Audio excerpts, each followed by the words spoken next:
The Australian Curriculum Studies Association would like to acknowledge the traditional owners of the lands and the waterways from where we are all meeting today.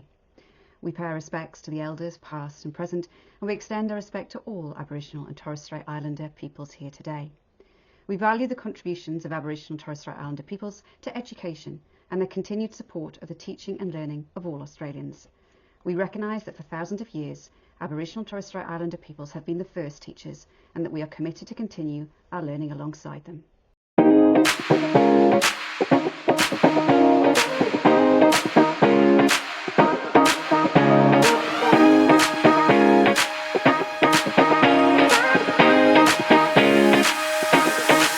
Welcome back, everyone, to AXA Insight. It is wonderful to have you all here today.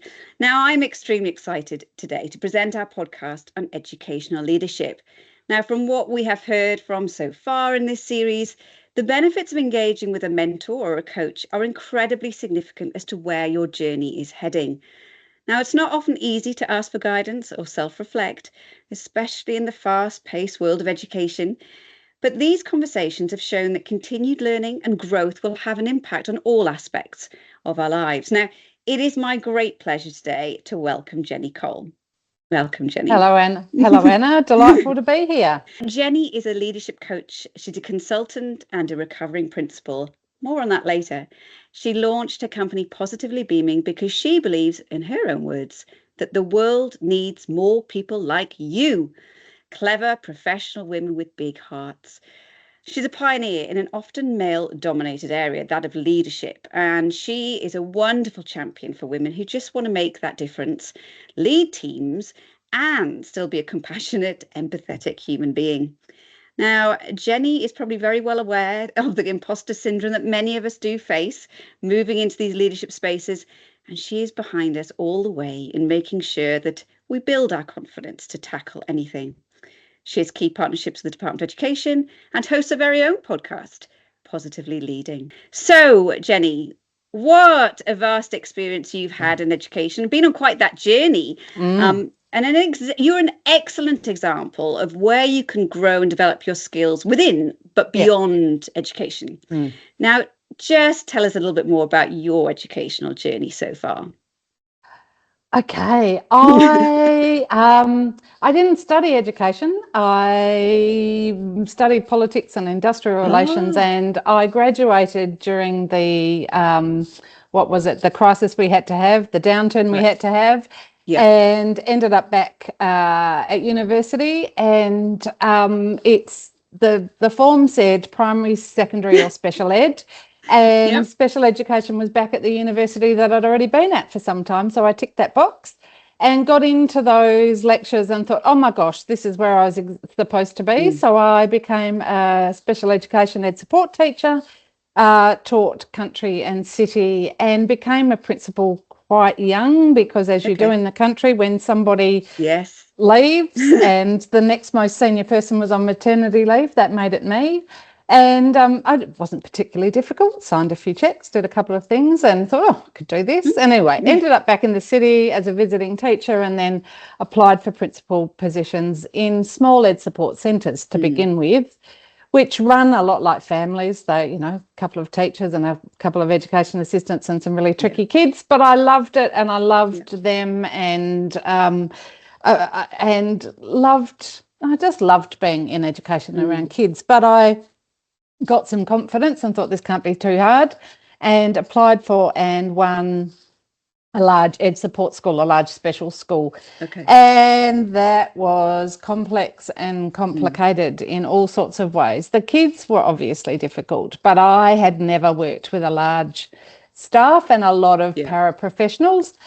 And long story short, I burnt out, had a tantrum, I call it, spiritual awakening, depending what day it is, and left and began my own business. So that is the short version of the story. Happy to tell anyone the long version over a glass of wine. Exactly. Now, you picked up on that, and I think that's a wonderful thing, because that leads lovely into our next question, I think, about the part where you say recovering principle, because I think that is a really key message. Now, I know this statement resonates significantly with myself, and it definitely caused me to give a really good hard look at how I was living my life, but also the effect it was having on those around me. And I think as educators, and especially in leadership roles, we're just pushing to the end of the term, 2-3 more weeks, then we'll rest, and then another term, and we sort of compartmentalize our education in the year very much into sections, but it's not a healthy way to do it. Now, are you seeing through your role now more and more kind of stories in this leadership space, and what do you think some of those factors are that are causing this burnout and exhaustion? I jokingly say that I burnt out before it was fashionable to do so, because that was close enough to 15 years ago now. And I did, as you said, a deep dive into what caused my burnout. A couple of things. I wasn't adequately trained or skilled. And so I didn't know what I didn't know. And I thought if I just overperformed, then I would just continue to know. That's changed a little bit, particularly in Western Australia. We've got some pretty good leadership programs these days.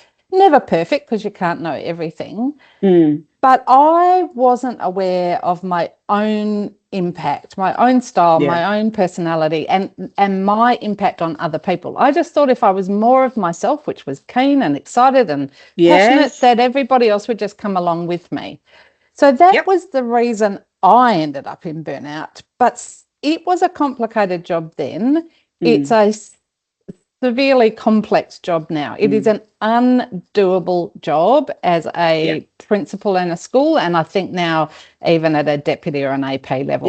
It is just not possible to do all the things that are expected of you, not only by the system, but by parents, but also all of the wellbeing. Just the amount of compliance is different to what it was 15 years ago. So all of that data about why principals are burning out, it's only getting worse because the job is just getting more complicated and more untenable, I think. Yeah, I think you're very right in that. I think I was talking with someone about that I saw an article about how to become a CEO of a school. And I thought that was such a good example that, you actually move away from the essence of why you went into education because it's just not even there for you. You are literally kind of just constantly keeping up, as you're saying, with legislation, with all of that. You're an HR manager. You're also the mentor, the coach, but you're also the CEO because you're doing the payroll. You're doing all of those sorts of things. And you just can't do it. And, and as you're saying, that trickle effect onto deputies, we're probably not really preparing them for the principal role because we're sort of guiding them into directions. Oh, your curriculum, your well-being. And then they lose a sense of the whole picture. So it is really high pressure. And also, we haven't got the skill sets. We're trying to catch up on skill sets. It's that whole thing that Richard Branson says about apply for the job and then get the skills later. It's just not doable. No. And most people do. They try really hard and they build up a whole lot of skills. I was recently talking to someone who'd been a deputy for the better part of 20 years, who's just moved into her own principal role. And she said, I had no idea what a principal did. Why didn't they prepare me? And I said, because you were too busy doing your job and the principal was doing their version of the job. It's just not, it's not something that you can apprentice somebody into. You'll get a bit of it, but you'll just never know the whole role because it's just too complex. And I think we overlook as well that responsibility that principal takes on. I was talking to my sister about this because she's in the medical profession, and she talks sometimes about, like, at the end of the day, you've made so many decisions that affect so many people, and you question and question and question. Like, that level of anxiety you have in the day, I think, should I have called that in? Should I have checked in this? And that doesn't go away, is it? Because you know that the buck ends with you always. So that's a real life kind of conundrum that you have to get into. Now, I've spoken a bit on this before because I do think engaging and coaching can also be quite confronting. You hold up a lens to your practice and you've really got to let people in, and it takes courage, but it is an essential element, I think, as you've just sort of alluded to before, in order to move forward. Where do you even begin when you got someone in and they're keen to engage, but they're coming in with such trepidation? Okay. It's interesting because I'm really fortunate that the people who Yeah. want to work with me have chosen to work with me, Yes. but they've often taken 6, 12, 18 months. They've known me for a long time or known of Yeah. me, and so they've kind of talked themselves into it. But it's really people have got to want to. Yeah. Just like, it's not like going to the doctor. You go to the doctor because there's a need, but you go to the Yes. psychologist because you think that they can help you in some way. And Yeah. likewise with a coach, if you're not quite sure how they can help, or that you need to be helped, or that Yep. there's some benefit to it. So I suppose the people come to me because they're stuck for whatever Yeah. reason. So there's a couple of reasons. You might be stuck. Where to next? I've done this job for a little while. Where's my next step? Or it could be just I'm in my day to day and I'm stuck in the weeds and I need somebody to pull me out so that I can Yes. see what's going on. So one of the things when I talk to people, quite often have a conversation with them before we even start coaching, when they're kind of exploring, and we talk about where is it that you're stuck, what is it, and often it's relationships that, they love their deputy, but honestly, they drive them mad sometimes. Or they're the things that you can't complain down in a senior No. leadership role. You can't complain to the people under you. The Yes. people next to you have their own sets of complexities.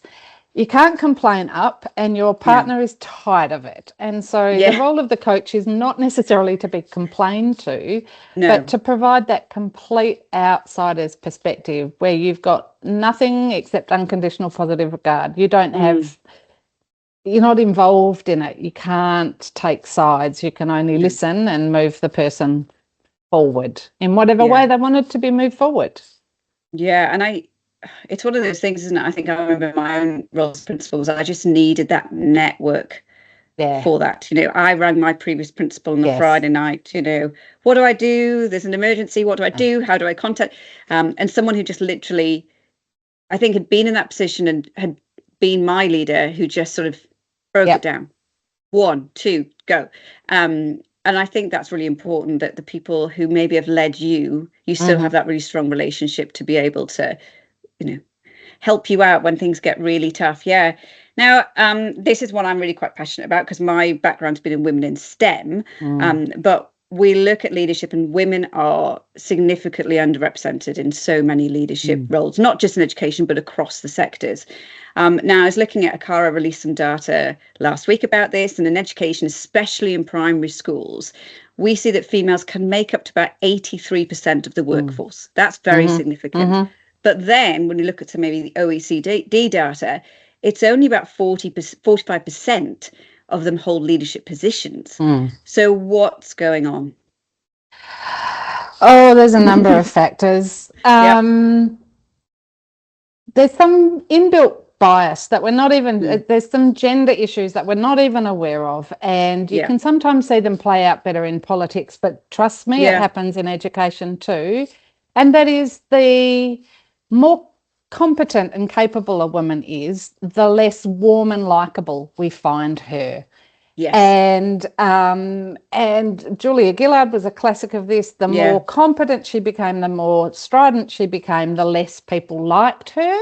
And so that definitely happens in education. There's I think, so there's that. There's also, we're such relational people that sometimes aspiring leaders don't want to put their head above the parapet because they just want to be the same. They want to be mates with everybody. They want to, and who am I to think that I'm any better than anybody else? And so literally they don't apply. So that's what some of the other research says, is the reason we have less women in those roles is that they don't apply for them. And there's some research most people know about, women will only apply for things if they're fairly confident they already have all the selection criteria, and men will apply if they think they are going to. But there's a real confidence issue with women, and that stops them applying, it stops them putting their head up, it stops them doing a whole range of things. And then there's the bias. We don't want to not be liked, because we know what happens to clever women. We stop liking them. as much as we like the others. And that's I really sort of focus in when I think when you look at yourself and things, and I think we sometimes don't do ourselves, we can kind of not be very good to ourselves and also to our colleagues, because there might be only one seat at the table, and therefore we're fighting for that one seat, as opposed to going, actually, I'm going to raise you up to make that position. So we've got two places at the table. And I think over years, I've developed such a lovely group of women who will support each other. Well, we're not in competition with each other, but as soon as you support someone, wow, it changes. It just changes, because there's that woman beside you, and you can have that. But it is quite confronting. It's letting yourself open up and show that vulnerability. And as you said, it's relationships. It's such relationships driven, and you don't want to take on such. I think sometimes we become over the top with making decisions and being very cut off and cold, which is opposite to what we feel. So, I think what's very interesting is your work takes you to some very different places and different contexts, and especially geographically, but also, I suppose, like socioeconomically. Are there common themes and trends that you see and identify in women that can, therefore can benefit from coaching and mentoring, regardless of some of those barriers? Oh, yes. I was in a far north of Western Australia. I had been working with the leadership team. I had the opportunity to speak to the AEIO, the Aboriginal Education Officer, and obviously a very clever young lady, but fighting the same imposter syndrome, confidence sorts of issues.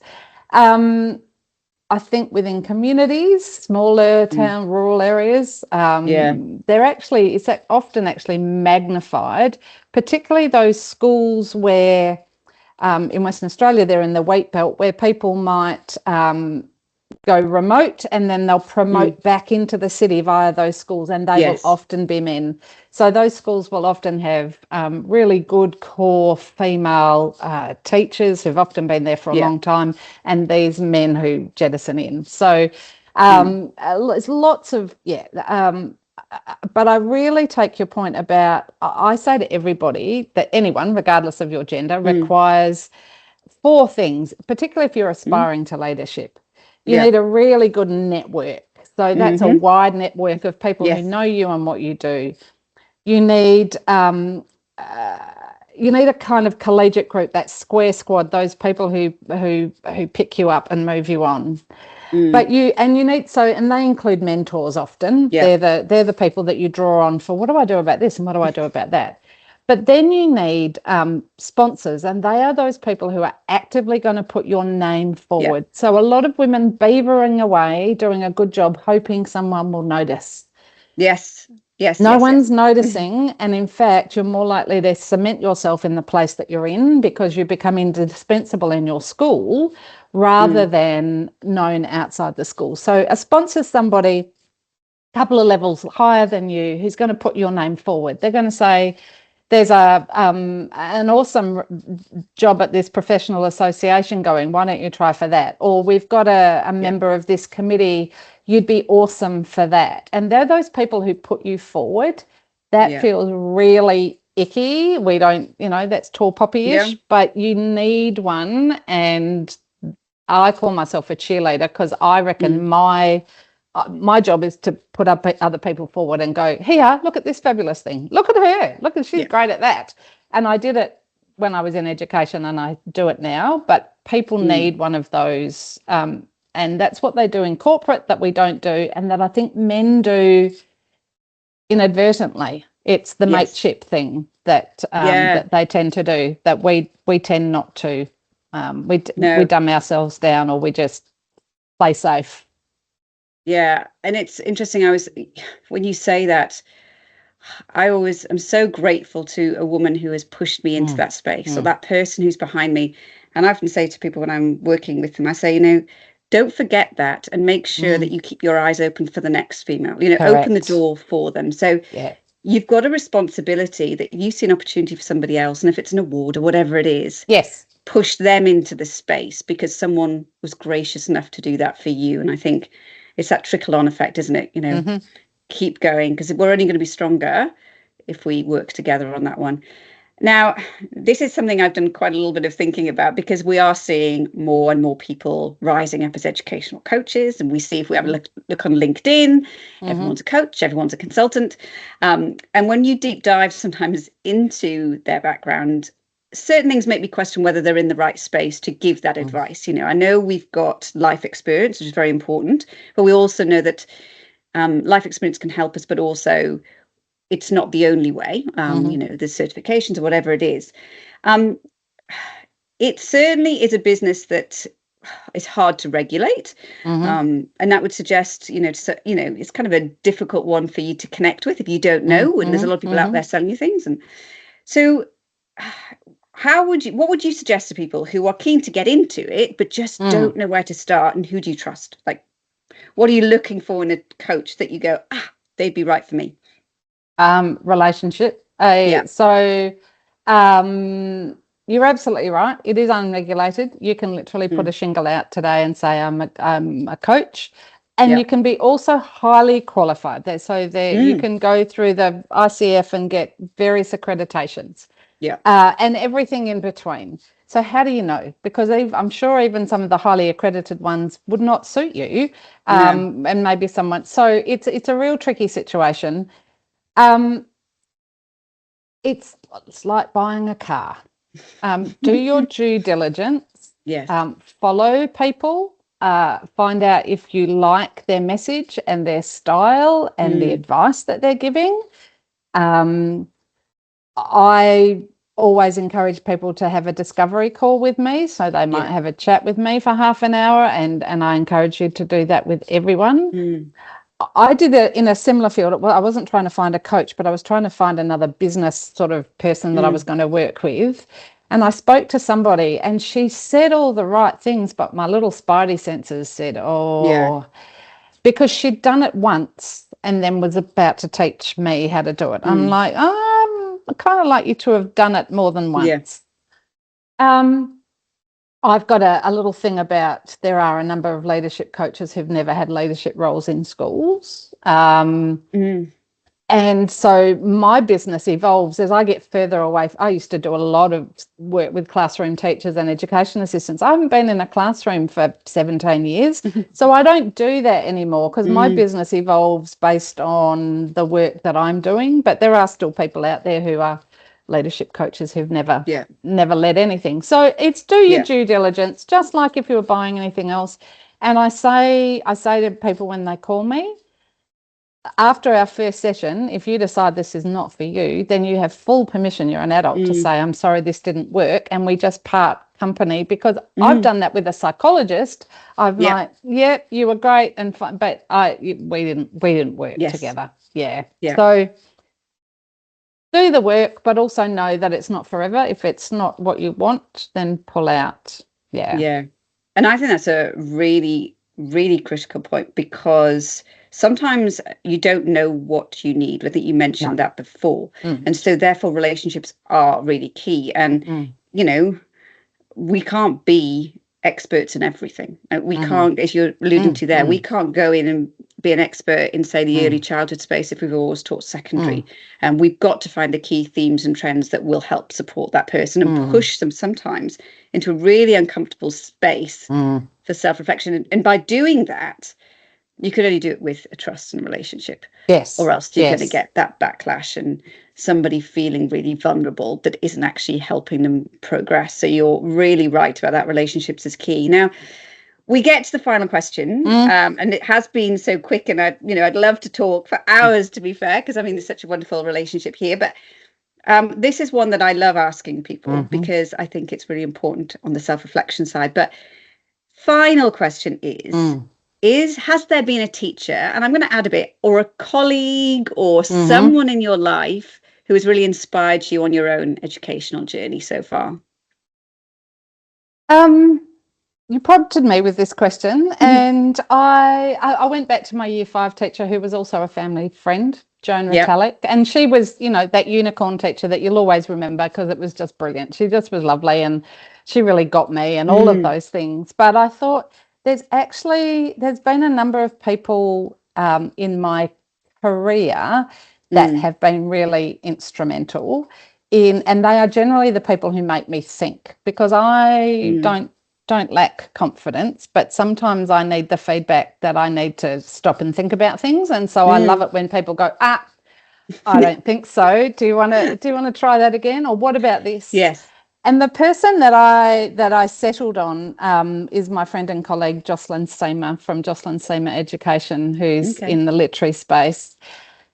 Her intellect is phenomenal. Her ability to turn research into practice and then do it in a classroom and then make resources that that anybody can pick up and use absolutely blows my mind. And she and I was her coach, and I, when she was teaching in the Northern Territory, and I'd love to say I coached her out of education. I think she did that on her own. But we continue to have a collegiate coaching relationship where we will coach each other, which is the most fulfilling part of my professional week, is to talk with her. So that's her. Wow. And that is just so beautifully summed up, that we make these relationships and the relationship changes the dynamic along the way, and that's a beautiful sign of coming full circle, what you as a coach also get out of that beautiful process as well. So that's wonderful. Well, thank you very much to Jenny for being with us here today. We will be sort of promoting Jenny's work, so you can keep in touch with us, and we do really encourage you to reach out and connect with Jenny and see if you guys can make that beautiful partnership together and take you on that journey. So thank you everyone for listening today, and we look forward to the next podcast on AXA Insights.